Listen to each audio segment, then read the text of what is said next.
me here, everyone. I've got some amazing guests on the show tonight. I've got Sam Lane and I've got Josh Keeling. Sam has just competed in the Wellington Regional Bodybuilding Competition. It was an incredibly successful trip, as you can see from what's happened here, Sam. But got these two guys on because they're just, they're really kicking butt out there. They're doing life really, really well. And we wanted to bring them in here and have a little bit of a talk to them about that. For those that don't know Sam, not only is she a mum and a fiance, soon to be a wife, and got a really good career going, races, modifieds, and just decided that she wanted to jump into the bodybuilding thing. And then we've got Josh here, and he is a superweight rider and I assume a medal-winning bodybuilder as well. Yeah. Absolutely. So it's great to have them here. So let's start things off. Let's talk about the reason that you're down here. Yeah, so we were down here last year for Josh's show. He competed in the Wellington Regional NZIFBB, which he took out. And then we kind of decided to come back down here this season for the regional show. And then I, somewhere along the lines, decided that I was going to compete. It was something that I said that I'd never do. I think not everyone has it or has to have it. It's not a prerequisite for life, but being competitive, my goodness. Now, I don't know Josh too well, but I've known the Lanes for quite a long time, and I'll let you tell the audience where this competitiveness comes from, because you guys are synonymous for it. Yes, absolutely. Josh and I are very similar, and it's something that we're very proud of ourselves, and I get it from my family, obviously, that, if we're going to put our minds into something, it's going to be all in. We're going to give everything our all and not leave anything to chance. Like, behind the scenes, the stuff that Josh and I do and my family and I with racing is just phenomenal. We go the extra mile and everything to ensure that we give ourselves the best opportunity to win. We're not there to play second. 1NZ, mate, back to back, and your third 1NZ title in the modifieds. What's going through your mind, brother? When you're looking at the trophy there is a whole lot of back-to-backs on that New Zealand modified trophy. So to be one of those fellas on there, pretty cool.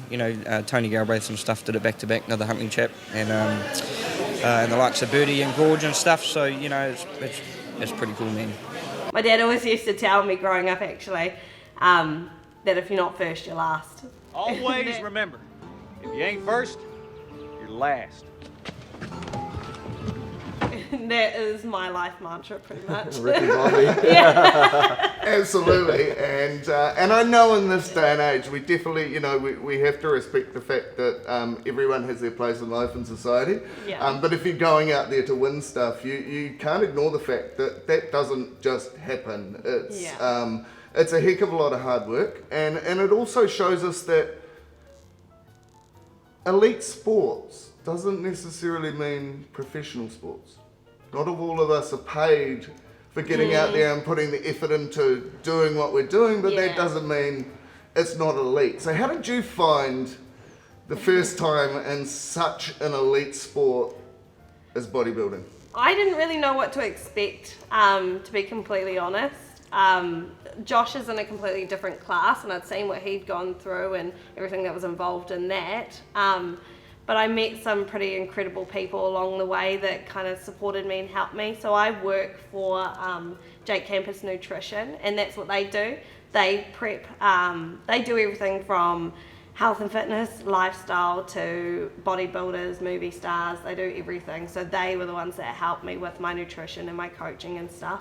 And Josh, your career in bodybuilding started a wee while ago when you were younger? Yeah, it started about 8 years ago, and started training, and then decided I wanted to do a show. Did my first show, didn't do that well, and then I kind of thought, this isn't really for me. And then it was maybe a year or two later, I was like, I'll give it another crack. And then never had anyone coach me or give me my nutrition or anything like that. I just learned throughout the way. Obviously, I feel like I could have shortcutted all the bad times, but in the end it all worked out. And my last prep when I won, Sam was with me, and it went real well. Yeah. So what was that last big win? Yeah, the Wellington champs last year. Last year. So I won the open class. for my height, and then the novice as well. So Wow, that's pretty yeah, cool. no, that was Yeah. cool. Absolutely, Yeah. and it's an man. I tell you what, I went along yesterday and watched Sam do a thing and hang out with Josh and the family. Yeah. And it was it was just.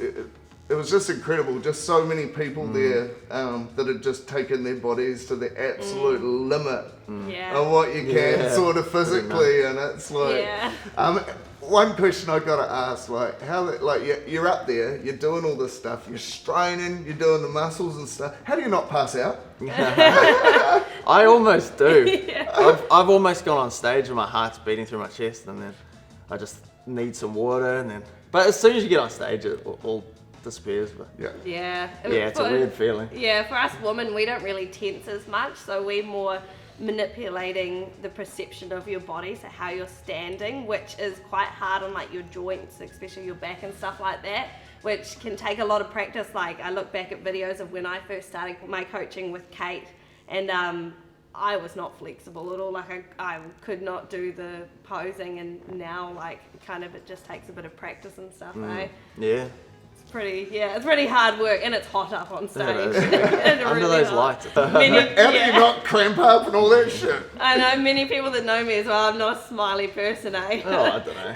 You're not bad. I had to really force it though, but like the girls and us are talking backstage, and your teeth are chattering when you're on stage, and your body's shaking, and you just have to hold it. Like you just have no choice. It's pretty hard. Like same for you guys as well, eh? Like having to hold your poses and go through transition. It's hard on the body. It's a lot harder than what I thought it was gonna be. Like I was like, oh, how hard can posing be? I'm sorry to anybody that I ever said that to. Like, I think it's even harder that you're meant to get the water out of your body, and then when you're tensing on stage under the lights, you start sweating, and then you can also get marked down for that if there's too much fluid coming out of you. True. It's such a balancing act. It's very refined, eh? Yeah. So does the bodybuilding transition you into your superbike stuff, or would it not matter if you're 150 kilos, you'd still be racing around the track? It's funny, eh? Because I used to race in the lower classes as well, and when I was on the 250, my weight was a big issue because it's like me carrying 2 potato sacks on the back with me. But I think it does help with the strength through the corners. I'm not that durable though, so I tire out pretty quick. But I think that's just due to my size. But no, it does help, but it's also a disadvantage in some ways. Yep. So the bodybuilding side of things, you hit on something there. You know, it's that high impact, fast. You know, you train for months to get everything done and out in that 10 minutes that you're on stage. So, and then after that, it must be like completely drained. How did you feel yesterday when you finished? Yeah, I think down to earth, I was very overwhelmed, and I had so many people messaging me, and you know, I have my mum there, and Josh, and Annie, Linda as well, and you. It was a lot, and I get a little bit overwhelmed at times. It was nice to just go back and chill out, but it was like I remember we got in the car and I just bawled my eyes out. I was so proud of myself. Like it's been an absolute journey. It's one of those sports where like, because you put your whole life into it for about 6 months, when it ends, you do feel lost for a bit until you know Sam's got racing coming up and things like that. But it can be quite a lonely place afterwards because you've been so focused and on this goal, and then when it's all over, kind of a bit of a hollow feeling. Yeah, like I watched you struggle with that last year. Yeah, I struggle a bit more than probably most people with things like that, but that's because you put everything into it. I suppose it's been a big, like for a third of my life, you know, I've kind of been into it, so yeah, absolutely. Yeah, and obviously been very successful with it as well. And I think how do you guys find you know, a balance? You know, obviously you're a family. You know, there's work life and all of that sort of stuff. like when you were in prep, that you'd have to be up super early in the morning, going for walks and stuff. Because I work at 9 to 5. Yeah, which is a little bit harder. But like with the family, we make it work. We make sure that like something that I learned probably throughout this prep was really allocating the time to our family. Like Sundays pretty much With a fin. were for Finn, and yeah. I'm always someone that I set my sights higher than what I'm capable of, because like there's no fun in doing something that you know you can do. Yeah. you know?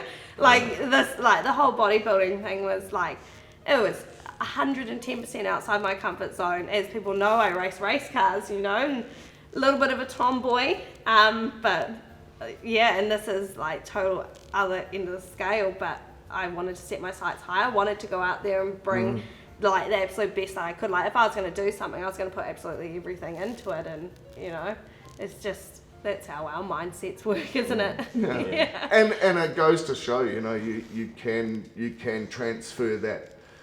You know, you swap your successes around. You've tried something brand new, but you've been involved with the racing family. I know you've only just jumped back in the mod in the last couple of years. But you know, you're already winning. And you know, and like the bodybuilding, that wouldn't have come easily. So yeah, no, it's going to be interesting now for you, transitioning from the bodybuilding stuff. I assume you're going to be starting to get that 1998 ready for the season. You had your holy shit moment last year.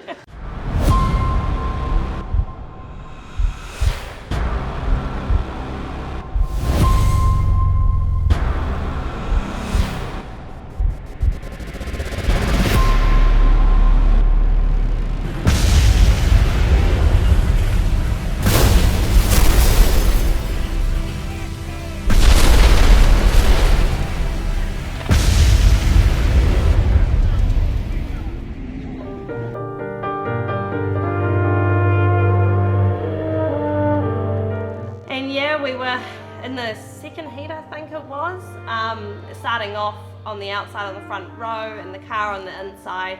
We don't know what happened. We think someone might have bumped him from the back or something like that, and just turned hard right into me, and I went up the wall and went over and collected the entire field behind me. So it wasn't one of my finest moments. Like, thankfully I wasn't hurt or anything like that. It was just more upset about the car. Like, I remember I was fine, and then sitting in the infield and just kind of bawled my eyes out, and Barry Hunter was there, and he's like, "You okay?" And I was like, "Dad's gonna kill me." The car, that was my concern. And I remember getting off the track, and Dad was there, and I just bawled my eyes out. I was like, "I'm so sorry, Dad." And he goes, "Who cares? It's just a race car. We'll be fine. We'll be back out there." I was just, you know, it's what I kind of needed to hear from him at that moment. Absolutely. It was, yeah, I felt like I wasn't too rattled by it. Like, you know, not a lot really rattles me. Like, I'm pretty resilient. It's all good. So Josh, when do you do your superbike racing? Well, I sold it actually just before we bought our house. Nice. But, as you do. Yeah. As you do. I will be getting back into it though. Yep. But we did. But Hampton Downs and Taupo and Manfield. Yep. And I actually had the chance to race at the Symmetry Circuit on a sidecar, not this Boxing Day just gone, the one prior. Yep. So that was a cool experience. Wow, swinger or rider? Yeah, swinger. Wow. Yeah, it was bloody hard. Yeah. I remember coming in, I had arm pump, my arm was out Yeah. here, I had to cut my leathers because my arm couldn't fit in my leathers. So with superbikes, I mean, that sort of stuff, that tarmac stuff, you know, you're really on the edge, and I do like my motorsport, MotoGP and superbikes and things like that. It must be a lot about feel, like you take the bike to its limits and you know what you're doing, but you see what happens when the difference between applying the rear brake and the front brake and trail braking and all of those sorts of things. It is really at a high level regardless of which class you're competing in, isn't it? Yeah, oh, definitely. There's so much to it, but it becomes a second nature, I feel. What's next? You got racing? Yep, and we're planning our wedding. Wedding? Yep, Wedding, in and a few then- months. Yeah. And then I'll just follow you around like a puppy to all the racetracks, pretty much. Nice. You're so beautiful. Sweet. It's all good, but it is a big year this year actually for the modifieds. A lot's going on up at the top of the North Island, which is really good for you guys. Yeah, it's been a lot. I'm the rep for Huntley Speedway, have been for many years now, so it's been a lot. Why not do something else? Yes. Yeah, just add that to the list of things I do. We've got some huge stuff going on. Obviously, your brother's got the back-to-back title. Yeah. But to go to the three-peat would be very, very, very unique. So I'm sure he'll be toiling away, getting ready for that. That's definitely where his eyes are at this season. Testament to what you guys go do. The goal for yourself is that to make the finals this year. Yeah, oh, absolutely. If I don't make the finals, I'm going to cry. Hey, imagine that. Well, I think that's the thing too, and it is very commendable, Josh. I mean, we all, we can all be a little bit flippant these days, but falling in love with someone and getting a new life started and all of that sort of stuff. We need each other in cycles over time. Since I've met you, I found out you've sold your superbike to buy a house, and that you've, that you took a year off the bodybuilding so you could support Sam and stuff. It's really, really good, and it's how you step up as a family man, doing what you're doing is supporting the ones that you love, right? Yeah. I appreciate that. The sacrifices you've made have been incredible. Yeah, but it's nice. It's like the sporting side of things, and adding the family side of things to it. It's not as hard being on the sidelines when you're supporting someone with as much sort of strength and resilience and bloody determination as what you get, and that's what I'm getting at. You can spark those rewards in life by supporting the people around you or whatever. It's about getting involved and feeling good about yourself and what you do, and you guys epitomise that. And it's been great to get you guys on the couch and have a talk to you about your successes and what's happening in the future. Please go over to Rocket Racing. Get in there. 199H is Sam's car. 119 or 1NZ at the moment is Brad's car. It is very tough out there. We do know that. But if you want to back winners, these guys' team is the one to back. You won't regret it. So get over there, give them a bit of support, financial support, whatever. Get in touch with Sam and Rocket Racing. And because every little bit helps, and I think the fans would really relish seeing you guys being able to give it 110% this year. We know you'll do that on the sporting side of things, but money makes the world go round. Absolutely. So there's all sorts of packages and all that sort of stuff that you can get to. They just go to Rocket Racing on the socials, right? Yeah, just socials are super easy to get a hold of us.